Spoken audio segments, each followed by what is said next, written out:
नमस्कार दोस्तों, स्त्री का सम्मान।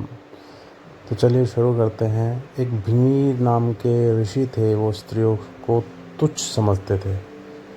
ऋषि भृंगी शिव जी को गुरुतुल्य मानते थे, परंतु माँ पार्वती को वो अनदेखा करते थे। एक तरह से वो माँ पार्वती को भी आम स्त्रियों की तरह साधारण और तुच्छ ही समझते थे। महादेव जी ऋषि की मन की बात को जानते थे। वे भी भृंगी के इस स्वभाव से चिंतित और खिन्न थे। एक दिन शिव जी ने पार्वती जी से कहा, आज ज्ञान सभा में आप भी चले। माँ पार्वती ने शिव जी के इस प्रस्ताव को स्वीकार किया और ज्ञान सभा में शिव जी के साथ विराजमान हो गई। सभी ऋषिगण देवताओं ने माँ और परमपिता को नमन किया और उनकी प्रदक्षिणा की और अपना अपना स्थान ग्रहण किया। किंतु भृंगी माँ और शिव जी को साथ देख कर थोड़े चिंतित थे। उन्हें समझ नहीं आ रहा था कि वे शिव जी की प्रदक्षिणा कैसे करें। बहुत सोचने विचारने के बाद भृंगी ने महादेव जी से कहा कि वो पृथक खड़े हो जाएं। भृंगी के मन की बात शिव जी तो जानते ही थे।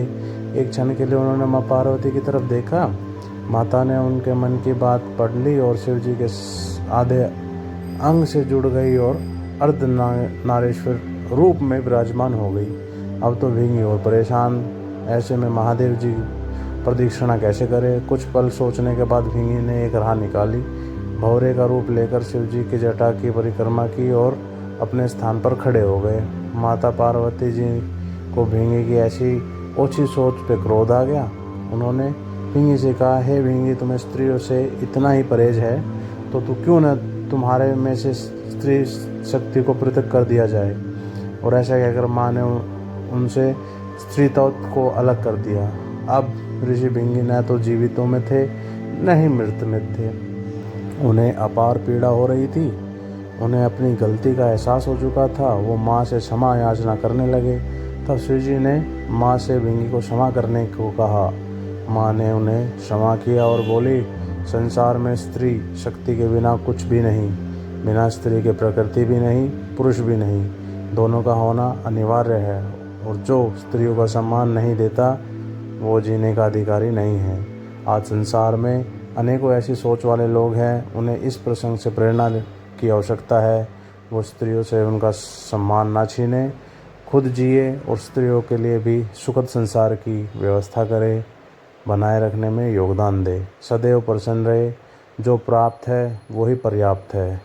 तो इसी के साथ दोस्तों, ये कहानी कैसे लगी आप हमें कमेंट में बताएं और दोस्तों अपने यार दोस्तों में शेयर करें।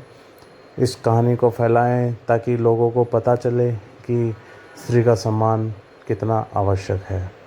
और दोस्तों, आपसे एक हाथ जोड़कर विनती है, आप सभी जो भी भाई बहन मेरे इस चैनल पर आए, प्लीज़ सब्सक्राइब करें और लाइक शेयर कमेंट ज़रूर करें और ज़्यादा से ज़्यादा अपने दोस्तों में, रिश्तेदारों में इस कहानी को फैलाएं।